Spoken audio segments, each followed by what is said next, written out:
continuarmos ouvindo sujeitos, se continuarmos ouvindo, sairão vencedores dessa luta. Vocês sairão vencedores dessa luta.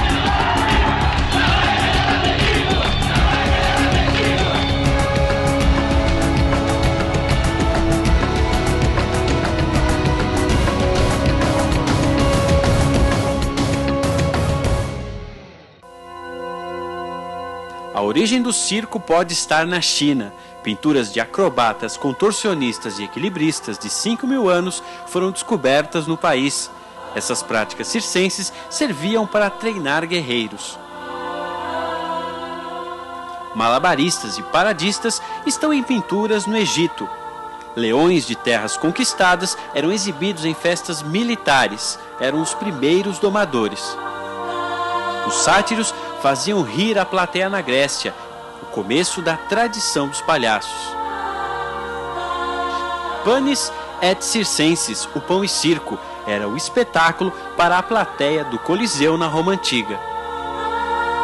Já no século XVIII, saltimbancos corriam a Europa com apresentações de equitação e combates. O primeiro circo moderno surgiu em 1770 em Londres. O oficial da cavalaria britânica, Philip Astley, inaugura o seu circo. Ele tinha um picadeiro com uma arquibancada por perto. Foi um espetáculo com estrutura militar. Depois, equilibristas, saltadores e palhaços tomaram conta do show. O nome circo vem de 1782, quando foi aberto o Royal Circus. Em 1792, os Estados Unidos conhecem as artes circenses. Mais tarde, é aberto um grande circo em Nova York. Era o maior espetáculo da Terra, dizia a propaganda. No Brasil, o circo começou com os ciganos europeus que, perseguidos, vieram para cá. Eles apresentavam um show com ursos e de ilusionismo. O circo itinerante que conhecemos hoje começou no final do século XIX. Era voltado para os mais pobres. Sua base estava nas habilidades humanas. O circo era muito querido, as famílias iam muito, não existia novelas. Então, aqueles dramalhões, aquelas peças bonitas eram encenadas pelo circo e encenadas com muito carinho, com muito cenário, com muito luxo. Hoje, são 2.000 circos espalhados pelo país. Por ano, 25 milhões de pessoas vão ao circo. Uma das grandes figuras do circo sempre foi o palhaço. Ele era o clown, um caipira. Sempre fazia tudo errado. O palhaço europeu era mímico. O brasileiro mais falador, conquistador e cheio de malandragem. Você conhece a piada do gato? Não, não conheço. Gato não pia, meu amigo, ele mia. Olá, hoje tem marmelada? Tem sim, senhor. Hoje tem goiabada? Tem sim, senhor. E o palhaço, o que é? É ladrão de mulher. Respeitável público, o Memória e Contexto fala sobre a história e a vida no circo. Uma tradição secular que se transforma, mas não perde a magia. Vamos conhecer os nossos convidados de hoje. Pintar, vestir, virar uma aguardente para a próxima função. Rezar, cuspir, surgir repentinamente na frente do telão.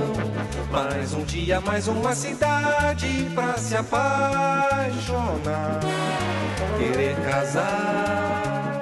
Cavadinha, quando foi que você resolveu que seria palhaço? Porque não é uma escolha fácil, né? Quantos anos você tinha? Desde criança, montava 2 circos perto do comércio do meu pai, que era na Senador Flack. Depois, aos 15 anos, entrei na escola de teatro do SESI. Meu professor era o pai do Marcos Paulo, agora está adoentado, que era o Vicente Cesso. É. E aí eu queria fazer palhaço, não queria fazer teatro. Palhaço, o professor Dantas me deu a oportunidade. Antes da peça, eu fazia uma entrada cômica. Comecei aí aos 15 anos. Desde menininho você queria já... A montava sua opção cirquinho no circo era ser palhaço. Montava cirquinho no terreno de casa. Eu fazia mulher cerrada, até hoje os vizinhos falam, como é que você fazia isso? Mulher cerrada, que... então eu aprendia, os circos era esqueço agora o nome, Circo Simões, Sei. Mas Circo Soares. Peraí, nós vamos chegar lá, você Vamos já vai lá. lembrar todas essas histórias. Agora o que eu quero saber é o seguinte, como é que você escolheu esse nome de Cavadinha? Esse é o meu nome. Então eu colocava o nome de Pimenta. Quando ia registrar, era um sargento que era o dono do... eu colocava outro nome, era um advogado, que já era o nome do... Aí o meu diretor, que era o Vitor Scariuzzi do SESI, falou, Cavadinha, coloca o seu nome é engraçado. Falei, mas não vai pegar. Graças a Deus Mas o seu pegou. nome não é Armando Ferreira? Armando Ferreira Cavadinha. Ah, Tá no meu Cavadinha RG. Me dá aí, eu achei que isso tivesse inventado. Eu ia perguntar Não inventei. E como é que se define assim, o visual do palhaço? Então, eu me entusiasmei, aprendi muito, me inspirei no palhaço Streamlick. Que já na época, eu trouxe até um saxofone de lata dele aí, na época ele era atração com aquele... Eu com 6 anos e ele com 40 anos. Aos 60 anos ele trabalhava para mim, que eu empresariava muito show de circo. Trabalhava para as indústrias, faziam muitos shows na Ródia, Scania, Ford, e assim por diante. E assim foi a vida. E assim. E aí 2 filhos nasceram e 2 filhos que são aqui, ó. Tem um filho e um neto aqui. Também seguindo a tradição. Também. E a gente sempre envolvido com pessoas importantes. Aqui Espera um pouquinho. Você já vai me mostrar a história toda. A gente tem quase 1 hora para bater papo mas eu sou aqui. apressado. Eu estou vendo, E eu com não vou calma. Eu quero perguntar para a Verônica Pois aqui não. também, entrar nessa conversa. Verônica, esse Centro de Memória do Circo é uma coisa nova, né? O Centro de Memória do Circo, ele está na Galeria Olido, que é na lá em São Avenida Paulo. São João, o Largo do Paissandu. O Cavadinha deve saber que o Largo do Paissandu é um lugar muito importante para o pessoal do circo. Tradicional. Ele é tradicional, é um ponto de referência desde o final do século XIX. Sim. Então, não tem 3 anos, é um bebê, ainda tem 2 anos. E eu sempre falo com muito orgulho que é a primeira instituição brasileira consagrada exclusivamente à memória do circo. Agora, qual é a função dele especificamente? As pessoas podem ir lá visitar? O que é que tem exatamente Sim, nesse Centro de Memória? Os principais objetivos do Centro de Memória do Circo é reunir a história do circo, é preservar a história do circo, tanto a parte documental, como a hora que eu cheguei aqui, eu estava ouvindo o Cavadinha falar, a memória oral, a lembrança, a memória oral do circo é muito importante. Então, o Centro de Memória, ele tem como objetivo preservar a história do circo, tanto a parte documento como a memória oral. Sim. Ele tem objetivo, como tem muito a fazer nesse campo, ele também abraça a função de pesquisar a história do circo, porque não está tudo pronto, organizado, né? Só questão de organizar uma biblioteca. Sim. E, por fim, de difundir a história do circo, seja através de dispondo o seu acervo para consultas, seja através de eventos, de pesquisas, de publicações. Vamos ver mais um vídeo e a gente já continua a conversa. Vamos lá. Luiz é ator de teatro. Se encantou pelo circo há pouco tempo. E eu comecei a trabalhar com um grupo de teatro-circo, mas nos bastidores. E aí eu vi o tanto de possibilidades que o circo pode me dar no teatro, assim. Ele resolveu enfrentar as dificuldades e aprender a arte do circo. Eu estou gostando bastante. No começo foi bem difícil, assim, foi puxado. Ainda é puxado. Eu não fazia circo antes, a maioria aqui já fazia, então para acompanhar estava difícil. Mas é legal como o corpo vai assimilando as coisas com o tempo, assim. Para fazer circo precisa mesmo de treino e força. 2 coisas que a Mirelle tem. Ela é arquiteta. Faz alguns anos que se dedica ao circo. Já é professora de tecido e divide seu tempo entre suas 2 paixões.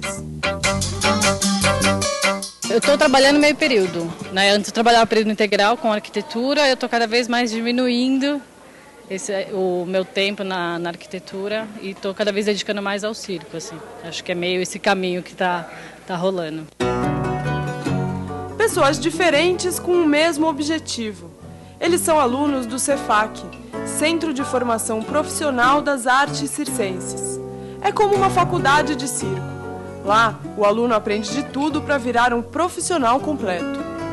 Ela junta todos os conhecimentos que as pessoas que já trabalham com isso, tiveram dificuldades em encontrar. É um trabalho bastante sério e está bem embasado. Esse primeiro semestre, esse trabalho que a gente fez hoje, que vocês viram aqui, é bem básico, é para embasar as técnicas que eles vão escolher para frente. O curso dura 3 anos. As aulas são puxadas, 5 horas por dia, de segunda a sábado. Essa é a primeira turma. A grade curricular ainda é experimental, mas já atende às necessidades dos alunos. Desde nutrição, anatomia, até história de circo, dramaturgia, figurino, cenografia, até chegar em gestão de carreira, marketing cultural, formatação de projetos, que é tão importante hoje em dia. A gente tem aula de anatomia, que é muito interessante você saber o que você tem dentro do seu corpo exatamente, para você até saber os seus limites, até onde você pode ir, onde você está errando, onde você está acertando. Para dar aula, principalmente, eu precisava ter propriedade no que eu estava falando. Então, muitas vezes eu sabia pela prática e estava falando encaixa, contrai o abdômen, mas por que exatamente eu não sabia. E agora você já tem um conceito, já entende como é a coisa. Cavadinha, dá para aprender a ser palhaço na escola? Dá. Isso se aprende no colégio? Dá, e como tem um professor que eu tenho um respeito muito grande por ele, todos têm, graças a ele, tem muito palhaço aí. Eu vou falar o nome, é o Roger, é o Piccolino. É um grande amigo meu e graças a ele, ao Zé Wilson, que fez também muitos artistas, tem artistas no Circo de Solé, graças a ele. E voltando ao assunto de palhaço, quanto palhaço fala para mim, eu devo isso ao Roger, eu devo isso ao Piccolino. Quer dizer, existe uma técnica para se formar? Existe, claro. Puxa, como é que é um treino de um palhaço? Um dos grandes palhaços que teve fala assim, o meu mestre foi Piccolino, é o Tic Tac. O Tic Tac teve um programa no Canal 2, um cirquinho, e ele diz, o meu professor foi o Roger. Agora, como é que é um treino para ser um bom palhaço? Cada um tem uma técnica, né? Então, o Roger, o pouco que eu vi, leva por lá. Primeiro tem que explorar a pessoa aqui. Explorando a pessoa, ver por onde ele pode caminhar. Sei.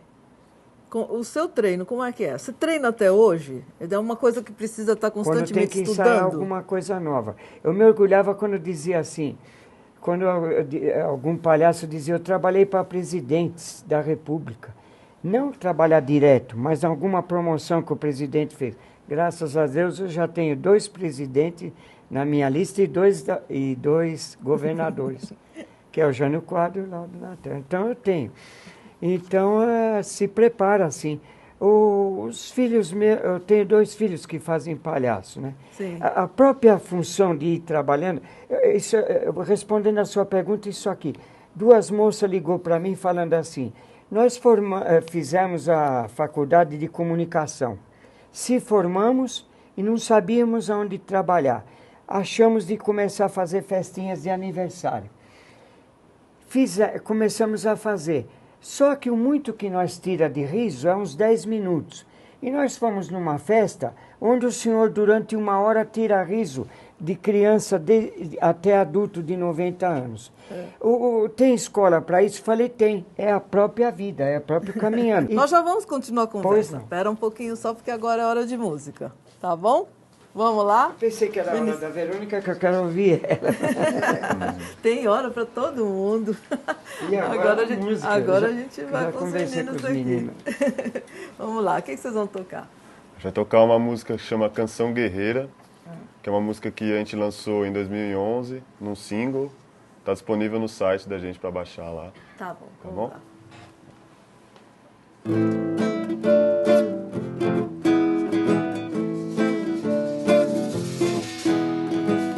Quem sabe como será? Mais uma nota soa no ar, isso é coisa nossa, não há quem possa controlar. Uou, uou, uou, uou, uou, uou, uou.